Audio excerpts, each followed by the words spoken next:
آپ اگر تاریخ اسلام کا مطالعہ کریں گے، ہمارے اسلاف بزرگوں نے ہر زمانے میں جب بھی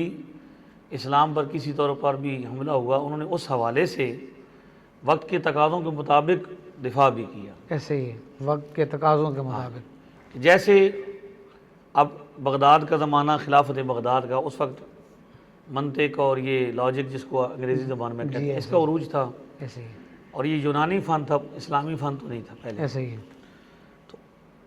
تو اس لاجک کو، منطق کو بنیاد بنا کر دشمنان اسلام نے اسلام پر حملہ کیا، اور کچھ لوگ جو ہیں وہ مسلمانوں میں سے اس سے متاثر بھی ہوئے، جیسے قدریہ ہے، جبریہ ہے، معتزلہ ہے، اس زمانے کے جو لوگ ایسے تو عقل کو بنیاد بنا کر انہوں نے اسلام پر اعتراضات کیے۔ تو ہمارے اسلاف نے، بزرگوں نے، جیسے امام اہل سنت امام ابو الحسن اشعری رحمۃ اللہ تعالیٰ علیہ، حضرت امام اہل سنت امام ابو منصور ماتریدی رحمۃ اللہ تعالیٰ علیہ، یہ دو بڑے نام ہیں، باقی تو ہر زمانے میں رہے۔ تو انہوں نے اس انداز سے ہی ان کے جو اصول ہیں، ان کے بنائے ہوئے جو طریقے ہیں، اس کے مطابق ہی ان کو جواب دیا۔ ایسے لہذا ہمیں سب سے پہلے یہ جتنے ہمارے سامعین یہاں پہ موجود ہیں اور آپ کے پلیٹ فارم سے جتنے بھی مسلمان ہمیں سن رہے ہیں، میں انہیں یہ پیغام دینا چاہتا ہوں کہ آپ کو یہ سمجھنا چاہیے کہ حملہ آور جس طریقے سے حملہ کر رہا ہے، نظریاتی، ہم تو نظریاتی سرحدوں کے محافظ ہیں، تو نظریاتی طور پر جو حملے ہوتے ہیں، جن چیزوں کو وہ استعمال کرتے ہیں، اب سوشل میڈیا کا استعمال لوگوں نے اگر معاشرے میں انتشار پیدا کرنے کے لیے، فتنہ پیدا کرنے کے لیے کیا ہے، تو ہمارا یہ فرض بنتا ہے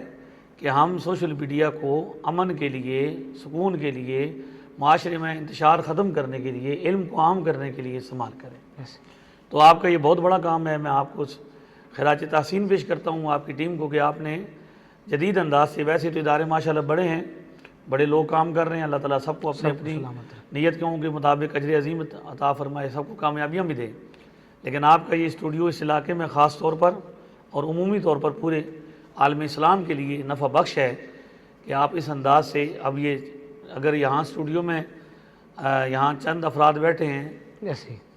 تو لیکن یہ یہاں مستفید ہو رہے ہیں، لیکن یہاں اس کیمرے کی وجہ سے یا ان چیزوں کی وجہ سے ہم پوری دنیا سے مخاطب ہیں۔ تو یہ ہونا چاہیے، اس پہ دیگر علماء کرام کو بھی اور دیگر جو ذمہ داران ہیں ان کو بھی اس پر